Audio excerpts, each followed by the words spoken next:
नमस्कार दोस्तों, मैं हूं जूही, लेकर आई हूं आप सभी का अपना शो जिसका नाम है भारत और उसके मंदिर। वैसे तो आप हमारे शो के जरिए कई सारे मंदिर और उसके रहस्यों से रूबरू हो चुके होंगे और कई लोग तो वहां जाने का प्लान तक बना चुके हैं। और अगर आप भी ऐसा कुछ प्लान कर रहे हैं तो आप लोग भी ज़रूर जाएं ऐसी जगहों पे, क्योंकि यहाँ जाने से आपको आपका ज्ञान भी बढ़ेगा। वहीं आज मैं आपको अपने शो के ज़रिए एक ऐसे मंदिर के बारे में बताने वाली हूँ।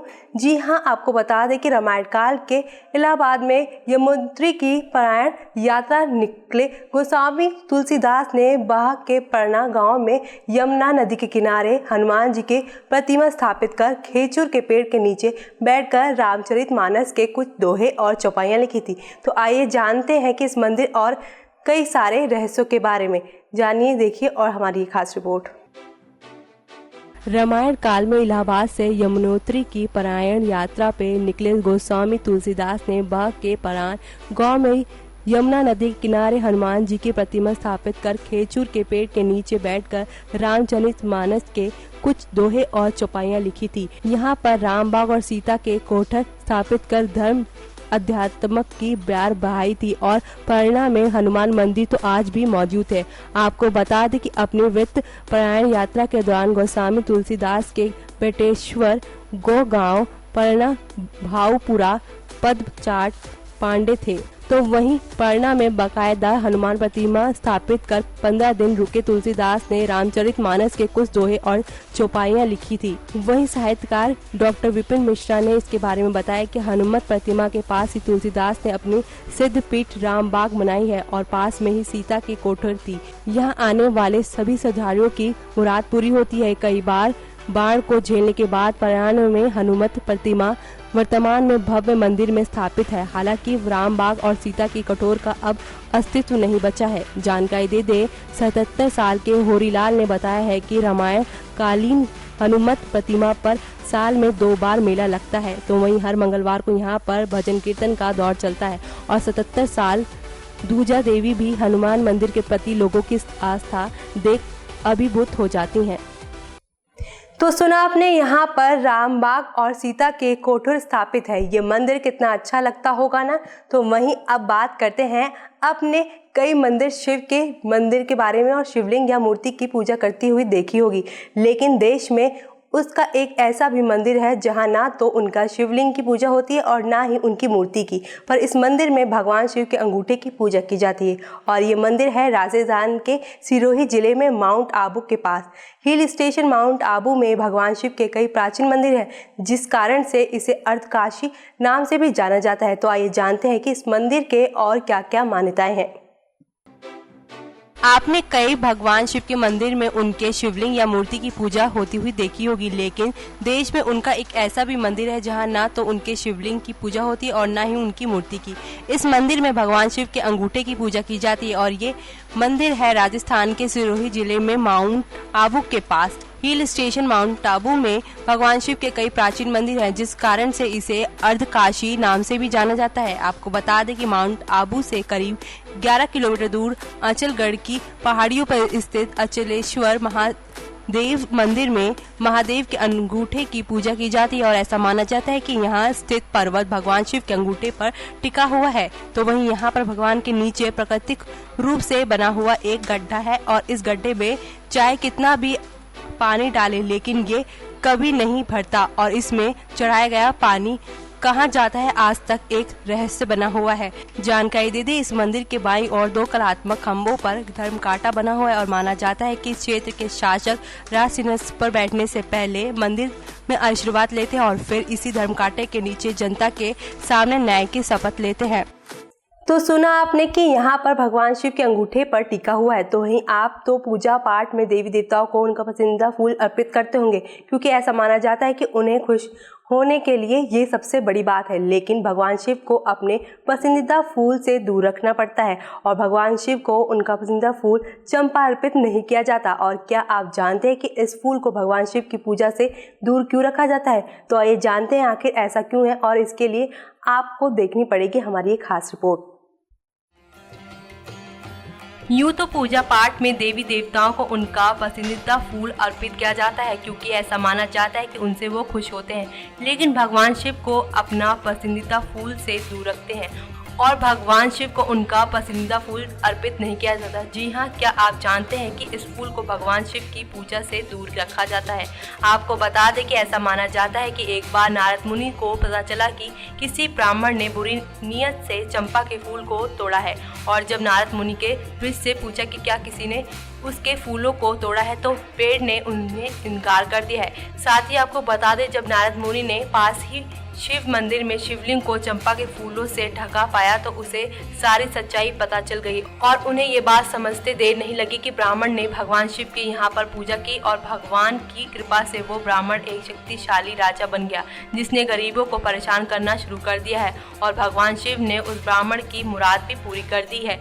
जानकारी दे दे, जब नारद ने भगवान से उस ब्राह्मण की मदद करने का कारण पूछा तो भगवान शिव ने कहा कि जो चंपा के फूल से मेरी पूजा करता है उसे वो मना नहीं कर पाते। और इसके बाद नारद मुनि वापस आए और चंपा के वृक्ष को श्राप दे दिया। जी हाँ, उसके फूल कभी भी भगवान शिव की पूजा में स्वीकार नहीं किए जाएंगे, क्योंकि वृक्ष ने उसे झूठ बोला और उन्हें गुमराह करने की भी कोशिश की थी, जिसके बाद आज तक भगवान शिव को अपने पसंदीदा फूल से दूर रखा जाता है। तो देखा आपने क्यों शिव को चंपा का फूल नहीं चढ़ाया जाता, क्योंकि नारद मुनि ने चंपा के वृक्ष को श्राप दे दिया था कि उसके फूल कभी भी भगवान शिव की पूजा में स्वीकार नहीं किए जाएंगे, क्योंकि वृक्ष ने उनसे झूठ बोला और उन्हें गुमराह करने की कोशिश की थी, जिसके बाद आज तक भगवान शिव को अपने मनपसंदीदा फूल से दूर रखना पड़ता है। तो वहीं अब बारी है एक ऐसे मंदिर के बारे में बात करने की जो देश के लगभग सभी मंदिरों का रखरखाव पूजा पुजारी ही करते हैं, लेकिन देश में एक ऐसा मंदिर है जहाँ की देखभाल पुजारी नहीं बल्कि देश के जवान करते हैं, और सिक्किम की राजधानी गैंगटॉक में स्थित हनुमान टॉक मंदिर और उसके बगीचे के रखरखाव की जिम्मेदारी भारतीय सेना पर है। जी हां, आइए दर्शन कर लेते हैं इस पवित्र मंदिर के। देखें ये हमारी खास रिपोर्ट। देश के लगभग सभी मंदिरों का रखरखाव पुजारी ही करते हैं, लेकिन देश में एक ऐसा मंदिर जहां की देखभाल पुजारी नहीं बल्कि देश के जवान करते हैं। जी हां, सिक्किम की राजधानी गैंगटॉक में स्थित हनुमान टॉक मंदिर और इसके बगीचे के रखरखाव की जिम्मेदारी भारतीय सेना पर है। आपको बता दें कि समुद्र तल से 7,200 फीट ऊंचाई पर स्थित हनुमान टॉक मंदिर का रखरखाव 1968 में भारतीय सेना को सौंप दी गई थी। वर्तमान में सेना के 70 माउंटेन डिवीजन की इकाई मंदिर की रेख करते हैं और ये मंदिर सबसे शांत मंदिरों में से एक है और ये एक ऐसे स्थान पर है जहां प्रदूषण का नामो निशान तक नहीं है। तो वहीं मंदिर में भगवान हनुमान की प्रतिमा 1950 में स्थापित की गई थी और इससे पहले यहाँ के लोग एक स्वयंभू शिला ही पूजा करते थे। तो वहीं साल 1950 में इस क्षेत्र में तैनात एक सरकारी अधिकारी ने अपने सपने में देखा कि बजरंगबली ने उसे वहां पर मंदिर बनवाने का निर्देश दिया है। वहीं ऐसा माना जाता है कि मंदिर उसी जगह पर स्थापित है जहां संजीवनी बूटी ले जाते समय हनुमान जी ने कुछ समय आराम किया था। तो कर लिया आपने भी इस मंदिर के दर्शन। अब चलते हैं एक और मंदिर की ओर जहां पर शिवलिंग आधा अधूरा है। जी हां, आपने अधिकतर जगह भगवान शिव की पूर्ण मूर्ति यानी पूर्ण शिवलिंग की भी पूजा होते हुए देखी होगी, लेकिन देश में एक ऐसी जगह जहां पर 2 भागों में बटे शिवलिंग की पूजा होती है, जहां यही नहीं 2 भागों का आकार भी एक जैसा नहीं है। यूं वैसे इसे अर्धनारीश्वर शिवलिंग भी कहा जाता है और हिमाचल प्रदेश के कांगड़ा जिले में स्थित काठगढ़ महादेव का ये मंदिर विश्व का एकमात्र ऐसा मंदिर है जहां 2 भागों में बटा शिवलिंग है। तो आइए जानते हैं कि आखिर ऐसा क्यों है, तो देखें हमारी एक खास रिपोर्ट। आपने अधिकतर जगह भगवान शिव की पूर्ण प्रतिमा देखी होगी, लेकिन देश में एक ऐसी जगह जहां 2 भागों में बटे शिवलिंग की पूजा होती है। यही नहीं, 2 भागों का आकार भी एक जैसा नहीं है। वैसे इसे अर्धनारीश्वर शिवलिंग भी कहा जाता है। हिमाचल प्रदेश के कांगड़ा जिले में स्थित काठगढ़ महादेव का ये मंदिर विश्व का एकमात्र ऐसा मंदिर है जहां 2 भागों में बटे शिवलिंग है। माना जाता है कि मां सरस्वती और भगवान शिव के दोनों भागों के बीच का अंतर घटता बढ़ता रहता है। ये अंतर ग्रहों और नक्षत्रों के परिवर्तन से होने के अनुसार ही बदलता रहता है। तो वहीं गर्मियों में इस प्रतिमा के बीच काफी अंतर आ जाता है, तो वहीं सर्दियों में ये अंतर कम हो जाता है और दोनों रूप एक रूप धारण कर लेते हैं और ये शिवलिंग अष्ट कोणीय है और काले भूरे रंग का है। शिव रूप में पूजे जाने वाले शिवलिंग की ऊंचाई 7 से 8 फीट और पार्वती के रूप में आराध्या का हिस्सा 5 से 6 फीट ऊंचा है। जानकारी दे दे कि ऐसा माना जाता है जब विश्व विजेता सिकंदर पंजाब पहुंचा तो उसे पूर्व मीरथर नामक गांव में 5000 सैनिकों को खुले मैदान में आराम करने के लिए कहा गया। उसी समय सिकंदर ने देखा कि एक फकीर शिवलिंग की पूजा करने में व्यस्त है, तो वहीं सिकंदर ने उसे अपने साथ यूनान चलने को कहा, जिसे फकीर ने नकार दिया। इस बात से प्रभावित होकर सिकंदर ने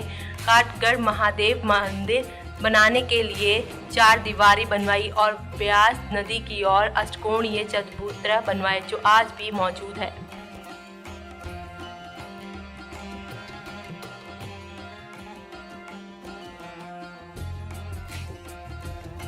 तो देखा आपने किस तरह से यहाँ शिवलिंग के 2 हिस्सों की पूजा की जाती है, और तो और ऐसा माना जाता है कि माँ पार्वती और भगवान शिव के दोनों भागों के बीच का अंतर घटता और बढ़ता रहता है, और ये अंतर ग्रहों व नक्षत्रों के परिवर्तन के अनुसार ही बदलता रहता है। देखा आपने भारत में कितने अनोखे अनोखे मंदिर हैं, और अगर आप किसी भी मंदिर से जुड़े रहस्य के बारे में जानना चाहते हैं तो आप हमें कमेंट करके बताना मत भूलिएगा। इसी के साथ मुझे दीजिए इजाज़त, फिर मिलूंगी एक और नए टॉपिक के साथ, जैसे कि आप देखते ही हैं मंदिर और उसके रहस्य के साथ। तब तक के लिए आप एक दूसरे का ख्याल रखें, आसपास सफाई रखें। तब तक के लिए मुझे दीजिए इजाज़त और नमस्कार।